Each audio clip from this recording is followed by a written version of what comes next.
ברוך אתה אדוני אלוהינו מלך העולם שהחיינו וקיימנו והגיענו לזמן הזה.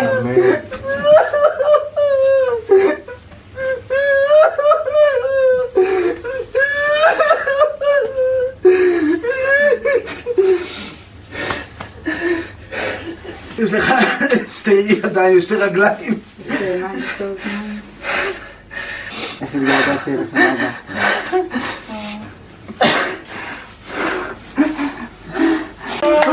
אבא? גייגו שלי, גייגו שלי, גייגו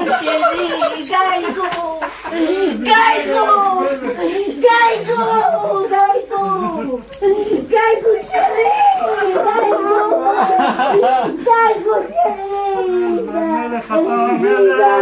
אתה בבית, אתה בבית, אתה בבית, אתה בבית, מלך, מלך, מלך, מלך.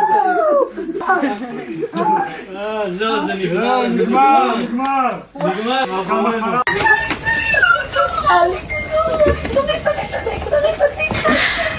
חיים שלי, חיים שלי, אתה חיים שלי. חיים שלי, חיים שלי, חיים שלי, אתה אלוף גיבור, כפרה עליך אני, כפרה עליך אני, כפרה עליך אני, כמה החיות שלך מחכות לראות אותך, ואילנה, חיים שלי ונוני, כל העולם חיים שלי, אתה, בטח, החזירו לי אותו אחרי 4 ימים, אתה לא מבין, טונטון, אתה לא מבין, חיים שלי, מה? כפרה עליך אני, כפרה עליך אני, זה החיים שלי, אתה רוצה לשתות, כפרה עליך, בוא כפרה עליך, בוא כפרה עליך, בוא. אין מה, גוש.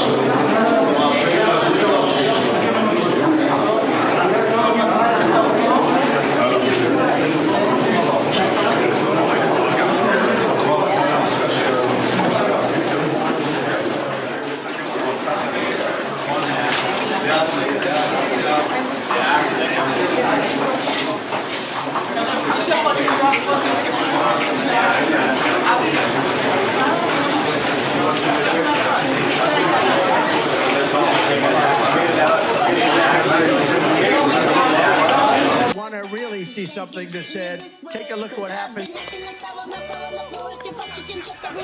Hey. Why this beat so cold? We will make America proud again. And you try to we will make America wealthy again. And yes, together, we will make America great again. Boy, oh boy, oh boy.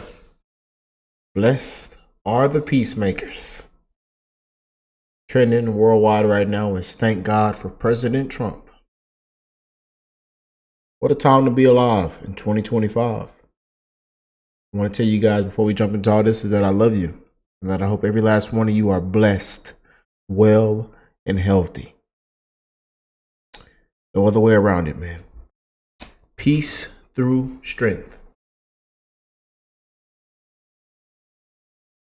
We're going to go back. John, I'm going to throw this back to you now. President Trump has arrived. Thank you, Marianne Rafferty. President Trump is entering the Knesset building. Heavy, hearty handshakes. There he's greeting Steve Witkoff. I believe that was Steve Witkoff, who has been so very involved, the president's personal envoy, in making this day happen.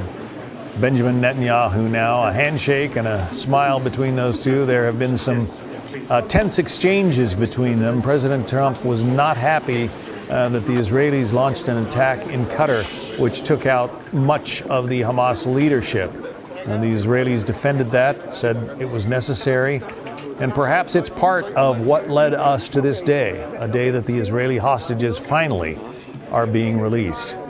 President Trump will be speaking to the Israeli parliament. He's going to be signing one of the documents that attend to this day, but it's my understanding that this is not the peace deal that's being signed in Sharm el-Sheikh, Egypt, for obvious reasons. He's in Israel, not in Egypt.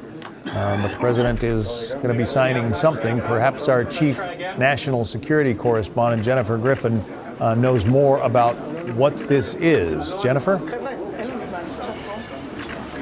Bring in from the Foundation for Defense Democracy, Dr. Jonathan Schanzer. Doctor, thanks so much for joining the program this morning. Let's talk about not only this day of jubilation, but what's next after this? Now that we got the hostages home, and now that we've had two parties to agree to peace, how do we keep peace? Well, it's a good question. It's great to be with you. An historic morning here. Look, we got Donald Trump on his way to Egypt in just a little bit. I think after he speaks to the Israeli parliament, to the Knesset, he's going to be actually going with Benjamin Netanyahu, with the prime minister of Israel. They're going to go to Egypt. There is going to be a summit. And as I understand it right now, Indonesia will be there, Qatar will be there. The Egyptian president is actually going to speak to Prime Minister Netanyahu for the first time in months, maybe even more than a year. So what we have, I think, after this is an opportunity for the Arab world, the Muslim world, Israel, the United States, to begin to come together to talk about exactly what you've asked. What comes next? How do we keep the calm after this initial phase? Now, we still need to see the deceased hostages returned. As we understand it right now, it's not an easy thing to find them. There are bodies that have yet to be uncovered by Hamas. I think the Israelis will be working in good faith as long as that search continues. But then comes the question after that: who rebuilds? Who's going to pay for it? Who's going to be allowed in? How is security going to be maintained? So we've got a lot of tough steps ahead of us, but this is a huge day that has brought an end to a nightmare that has lasted for 2 years. Dr. Schanzer, can you explain what's the mindset right now in the Gaza Strip? They elected Hamas, so you would think they would support them. Did they do that out of fear, or do they really support them? And what is their mindset? Because they have to be happy they're getting their prisoners back. They have to be happy they're getting humanitarian aid. And they have to be happy that the president wants to rebuild that area and have the support of Middle Eastern countries. Yeah, well, I mean, it's interesting. Hamas was elected by the Palestinian people back in 2006. There was a political standoff that followed, and then a civil war where Hamas conquered the Gaza Strip by force. Ever since then, there has not been an election. There are no political parties. This has been essentially Taliban rule inside the Gaza Strip. So you have a lot of frustrated people who stood by helplessly while Hamas launched a war that brought nothing but destruction and rubble to the Gaza Strip. So 2 million people have suffered here. They don't care about the people that are returning. They're, of course, the hangers-on from the Hamas's support base that maybe are still happy about what's happened here.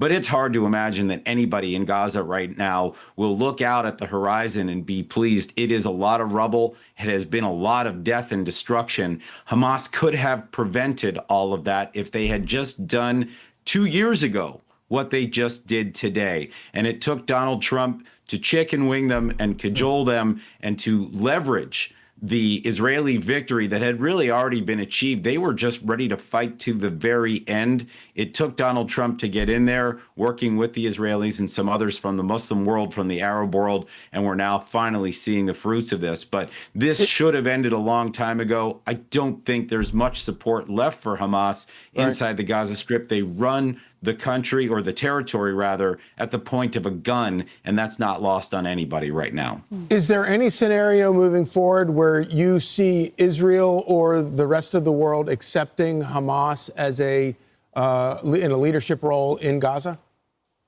I mean, absolutely not. If you look at the president's 20-point plan, he has called for the dismantling of Hamas. If you heard him today as he was speaking before there were journalists at the Knesset, at Israel's parliament, he got up in front of them and he said, they will dismantle. He's made it very clear that this terrorist group is not going to continue to run the Gaza Strip. Now, we'll have to see how the Arab world, the Muslim world responds, whether we hear the same thing echoed today in Egypt when the president meets with these world leaders. But right now, as we all understand it, Hamas will not have the ability to continue to rule the Gaza Strip. They have forfeited that as a result of the war that they launched on October 7th, 2023, killing 1,200 people, taking more than 250 hostages. They forfeited that right. And you can look right now at everything that has happened, the destruction, the chaos in the Middle East. I think most of the region would agree. 11:34 in the morning on this Monday in Israel. It is a historic day, and you are watching history unfold. This is the Knesset in Jerusalem, the Israeli parliament building. President Trump has been invited to speak to the Knesset. He has been obviously very involved in the peace negotiations that have resulted in what you see on the banner at the bottom of your screen there. All 20 living hostages now confirmed to have been released by Hamas. Israel is releasing nearly 2,000 Palestinian prisoners in return, and there are the bodies of 28 hostages who died while in horrific conditions in Hamas captivity. Those bodies are going to be returned in the coming days, perhaps weeks, because it is not known where all of them are. If you're just joining us, you're looking at the Knesset. President Trump will be the fourth U.S. president to address the Knesset. He's also being given the Medal of Honor, the highest Israeli medal that can be given. He will be that will be bestowed on him today for his role in making this deal happen. Our chief national security correspondent, Jennifer Griffin, is in Tel Aviv. She joins us now live. Jennifer. John, it is an extraordinary moment here in Israel. We've just confirmed with the IDF that all 20 Israeli hostages, all 20 living hostages have been released by Hamas. The last 13 are in the hands of the Red Cross. They are making their way to the IDF checkpoint right now. The IDF is still in 53% of the Gaza Strip. They had pulled back to that line, that ceasefire line, as part of the agreement. These last 13 hostages, some of whom had already been making phone calls and video phone calls with their parents and their spouses and their loved ones at the base in Re'im from their Hamas captors' phones while they were waiting for the Red Cross. The Red Cross then went through medical checks. They identified all 13 of the Israeli hostages, and now we can report that that convoy is on its way to meet the IDF as we speak. All 20 will return to Israel shortly. We have seen preparations at the Re'im base outside the military helicopters, which will bring the hostages to the three hospitals here in Tel Aviv that have been making preparations for the hostages, medical doctors, psychologists, care packages for the hostages who've been kept in unbelievable conditions for the last 2 years. Remarkably, we've seen photos of at least six photos of the 7 hostages who've been released. And of those hostages, all of them, we're told, are walking on their own. That is a good sign. That shows that they are healthy enough to walk on their own. So what we can say is that some of the scenes have been extremely emotional. When the twin brothers, Zvi and Gali Berman, hugged one another, there's a still photo in front of the IDF when they hugged, and they had been separated for 2 years, both of them held hostage by Hamas, both of them released in this first wave of 7 who were released earlier today.